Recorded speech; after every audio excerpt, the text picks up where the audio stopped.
Greetings, Dr. Rita Marie. It is a pleasure to be here with you. Thank you for the opportunity to share during the 2023 Your Genes, Your Diet, and Your Metabolism.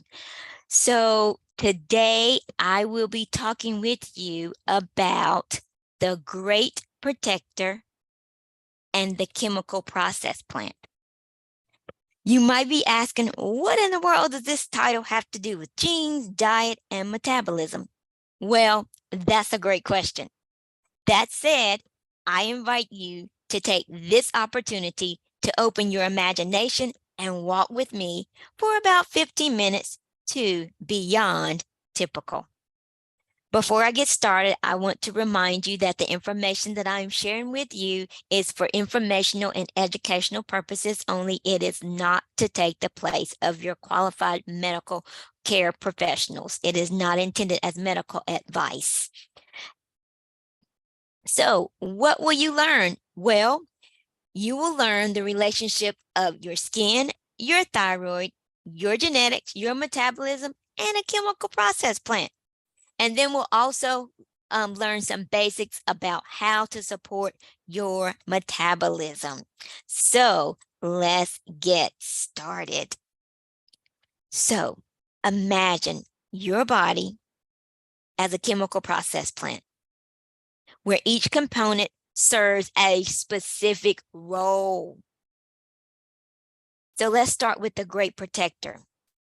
Skin as the protective barrier is the plant's outer protective layer, shielding it from external elements, just as your skin protects your body from environmental elements. Now, I personally understand what it is like to want to hide your face and your skin. I understand what it is like to itch painfully. I understand what it's like to feel helpless because the itch and the rash won't go away no matter what you do. I understand what it's like to watch those around me suffer, parents powerless and incapable to help me. I understand how it feels to finally find solutions that provide relief from unrelenting suffering.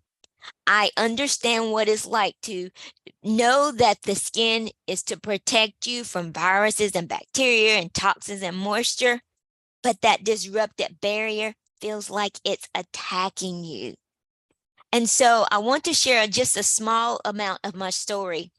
And I want to share with you about eczema dermatitis. And eczema dermatitis is a group of conditions that cause the skin to become red, itchy, and inflamed.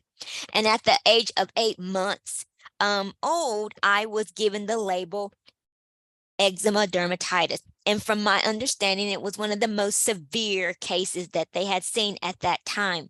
Now, this is one of the only few pictures that I was able to salvage, and this is my right hand, and it actually looks good on there. The way that it looks now, it on that picture, it was actually all the way behind my wrist, and it was on both hands, but it was much worse on my right hand. And so I experienced very extreme eczema dermatitis outbreaks through my mid-20s, through nursing school. I remember having to have my hands wrapped at night so that I would not wake up with blood everywhere from scratching. I remember having to wrap my hands before I could do clinicals in nursing school because my hands would break out, which I learned later on that the powders, when they used to still have the glove with the powders and the latex gloves were not my friend. And so now I'm knowing that latex has been a huge thing that triggered this. Then I don't do latex, and I even monitor foods that have natural latex. So eczema dermatitis is 30 million people in the United States have it. And most prevalent in African American children and multiracial races and adults.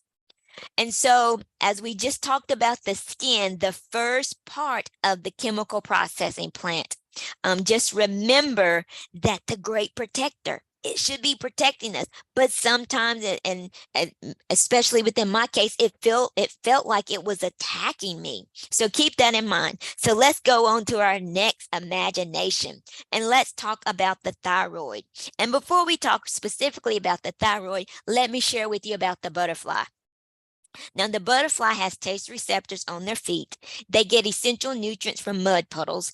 They see a range of ultraviolet color invisible to the human eye, and they are unable to fly at temperatures below 55 degrees. Now, what does that have to do with the thyroid? Well, the thyroid is a butterfly-shaped gland located in the neck, and its main job is to control the speed of metabolism. So, if you think about this, within the chemical process plant, the control system maintains optimal conditions for reactions to occur. So, similarly, your thyroid gland acts as a control system in your body, regulating metabolism, growth, and development by producing hormones that control various bodily functions. And so, whenever the thyroid seems to not be functioning appropriately, you may experience fatigue or cold intolerance or depression or brain fog or weight gain or joint and muscle pain or even dry skin or constipation or infertility or decreased sex drive. So that's the skin and the thyroid. Now let's talk about genetics for a moment briefly. And so when we talk about genetics, if you want to think about genetics, genetics tend to be like the blueprint. And so the blueprint that guides the design and operation of the chemical process plant.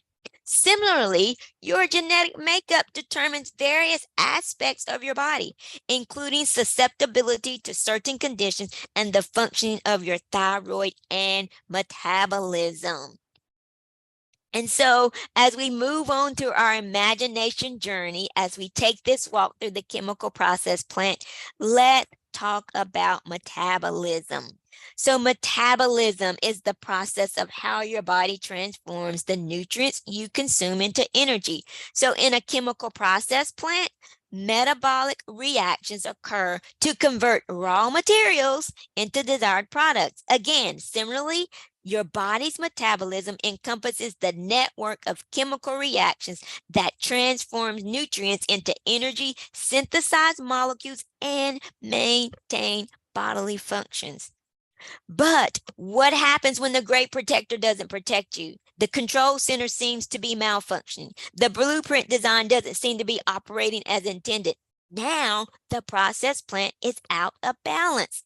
And so we are experiencing some environmental factors that are affecting all these things. So we have some unfavorable conditions. So just as a chemical process plant requires specific inputs, such as raw materials and energy sources, your body's metabolism relies on inputs from the environment, such as food, water, and air to fuel its processes. And so some of these unfavorable conditions can be something such as it can be a mental issue, it can be a mechanical issue, it can be a emotional or environmental issue, it can be a nutritional issue, or it can be a single nucleotide polymorphism issue, a SNP. And so as we are here in your genes, your diet, and your metabolism talk this time, then that can be an unfavorable stressor, a SNP.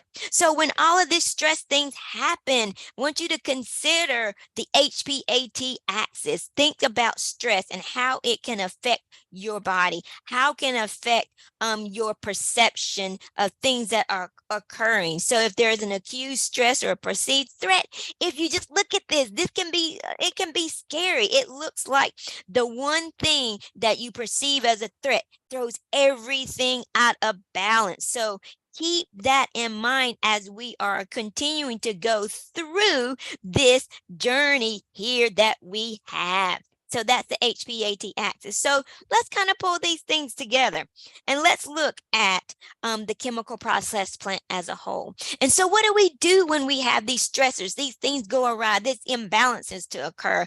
Then what we must do is what I like to term go beyond the typical. go beyond the typical. And what do I mean by going beyond the typical? I mean that we must get to the root cause. Now, I want to share a few things that I learned in preparation for this particular, your genes, your diet, and your metabolism. And so, remember, I said that at 8 months of age, I was given the label of eczema dermatitis. And so, in my venture in investigative hat that I wear, I started investigating. And I began to search out some genes that may be specifically related to eczema. And guess what? I found one. I found this FLG or filigrein gene, which is a mutation in the filigrein gene. And it says it's the most well-established genetic factors related to eczema. Now, why am I so excited about that? You might be able to hear that excitement, but because if you are able to see, so you have these environmental genetic factors that are taking place, and you have impaired skin barrier for whatever reason, and so you start to have some disruptions below the barrier that you are unaware of why it's occurring, but you itch, you scratch, and then you start to have this lichenification, which is the thickening of the skin that many people with eczema experience. And so I learned that this FLG gene, of which I have not noticed it on any of the genetic reports that I have had. However, if you go down and look at this pathway, you are able to see it has some THs in there, some helper T cells in there. It has TH1 and TH2. Now, TH1 usually goes along with autoimmune challenges, and the TH2 with allergens and parasitic infections. And how about being mindful that eczema it is an autoimmune type expression, but it is also impacted by allergens and sometimes parasitic infections. And if you are able to look at this pathway and the things that can be affected, you have differentiation in lipids, and you have all these ILs that are on here, which are things that are indicative of the immune response. And so if you are able to have an understanding, or at least for me, learning about this FLG, and even though it's not on any of my genetic reports, knowing of how the activity of the TH1, the TH2, these helper T cells may or may not be responding appropriately, whether they be overactive or underactive, helps me to understand the situation when there may be issues of experiencing itching and scratching and this rashing that happens. So that's with the FLG. And so with the FLG, also one thing that I learned is that this mutation is associated with allergies such as hen eggs, cow's milk, peanuts, hazelnuts, fish, soy, cashews, walnuts, and sesame, with similar risk estimates. And it also says that these effects remained significant after adjusting for the eczema status. Interestingly, this FLG mutation increased the risk of persistent course of HE and CM allergies. That's the hen egg and the cow's milk. And another thing that I am aware of, I've always been aware of not to eat peanuts. It's a legume, and so I've always been allergic, not sensitive, allergic to peanuts, soy, cashews, walnuts, those things my body don't tolerate. I've not been a fish liker. But hen eggs, I recently learned, I've never been fond of eggs as well. However, I recently did a food sensitivity wheat zoomer test. And so how about eggs are on there for me. No hen eggs for me. And so you can be eating foods, they can be helpful or healthy for some, but not for you. And so hen eggs and chicken are not things that I should be eating, because when it comes to allergies, my body is not processing these particular proteins. So that's just thought that quite interesting. And so let's look at a little bit about the thyroid. So you have the TSHR and the TPO, that's your thyroid stimulating hormone and your thyroid peroxidase. And so when it comes to, if you think about the HPAT axis, when we have these stressors and things get out of balance, and then if you already have a tendency towards having challenges with one of these particular genes, then you may have expressions, autoimmune thyroid like, such as Graves if it's the TSHR, or with the TPO, autoimmune thyroid disorders. Also, let me just back up read this one. The TPO gene, the thyroid peroxidase gene, encodes an enzyme involved in the production of the thyroid hormones. And so when there's a variant in the TPO gene, it has also been associated with autoimmune thyroid disorders. And so one of the things that can also take place is that you can be producing enough of your thyroid hormone, but you may not be converting it. And that conversion takes place in the liver and in the gut. So we have to really make sure that if we are aware of these tendencies, that we are supporting our bodies to not have these negative expressions, support our immune system, support our the gastrointestinal track with that. So just wanted to share those particular things. So what I've learned is this: whenever I've been on my journey, I've learned, as we have talked about this chemical processing plant, our skin protects our bodies just as the outer layer of a chemical process plant safeguards its internal operations. Our thyroid gland acts as a control system, regulating metabolism and maintaining the body's balance, similar to the control systems in a chemical process plant. Our genetics provide the blueprint for our body's design and function, just as the guide, the design, and the operation of a chemical process plant. Our metabolism is akin to the reactions in the chemical process plant because it transforms inputs into energy and necessary molecules to sustain bodily functions. And the environmental factors serve as inputs for both the chemical process plant and our body's metabolism. And so when we think of all of these things and we have things to go awry, then what do? Well, if you think of a chemical processing plant, they usually have a mechanical room. It's usually at the top of the building. Sometimes if it's a one level, well, if it's sometimes it may be at the bottom, but usually at the top. So you got to go to the source. You got to go upstream. And when I talk about going upstream, I like to look at waste management, and I like to consider looking at the actual energy powerhouse of the cell, the mitochondria. And so whenever we're talking about our metabolism, our diet, and our genes, we have to really give attention to restoring and maintaining harmony by supporting our mitochondria, managing stress, making sure that we're consuming supportive food so that it can be transformed into appropriate energy, and making sure that if necessary that we use supplemental nutritional support. And so just thinking again about the mitochondria and how to support those, making sure that we are consuming enough of the appropriate vitamins. And you can see on here this Krebs cycle, how to support the mitochondrial matrix, which in turn is going to support our energy and our amino acids and our cholesterol and allow our hormones to be produced more effectively, is making sure that we are consuming enough of the B vitamin family. And as you continue in this community, or as you become a member of this community, you'll learn more about this Krebs cycle. And so my journey continues. But as I continue going beyond the typical, peeling back the layers embedded during my conception, life experiences, then I do have a question.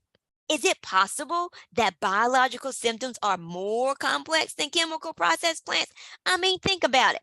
It is, we have people who are able to design these immaculate blueprints for chemical processing plants. And if there's something that goes awry in the chemical processing plant, they go back to the blueprint and they either, they adjust whatever needs to be adjusted, whether that be a coil or a heat sensor or some mechanical thing that's going on within the actual power plant, the actual mechanical room, the brain of the system.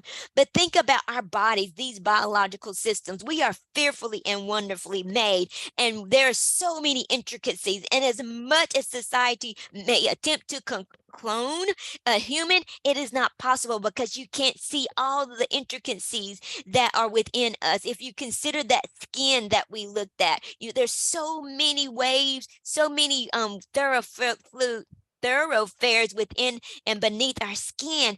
There is no way that any human can look into all of this. So, well, with that being said, there's so much we could talk about. The blueprint for the chemical process plant is so easily designed, but the intricacies of these bodies, our homes, are not. This is just a taste of what you can find here in this community, just a taste of the investigative reporting that we do to help you achieve your goals. So If you find yourself tired, frustrated, worn out, spend some time inquiring about the Great Protector and the chemical processing plant. Join this community and enjoy the journey of releasing your genes, your diet, and your metabolism for your well-being. Thank you so much. And I have included some resources for the graphics, for the FLG references, and for the thyroid. Thank you so much. Enjoy the rest of the conference, and I will see you soon.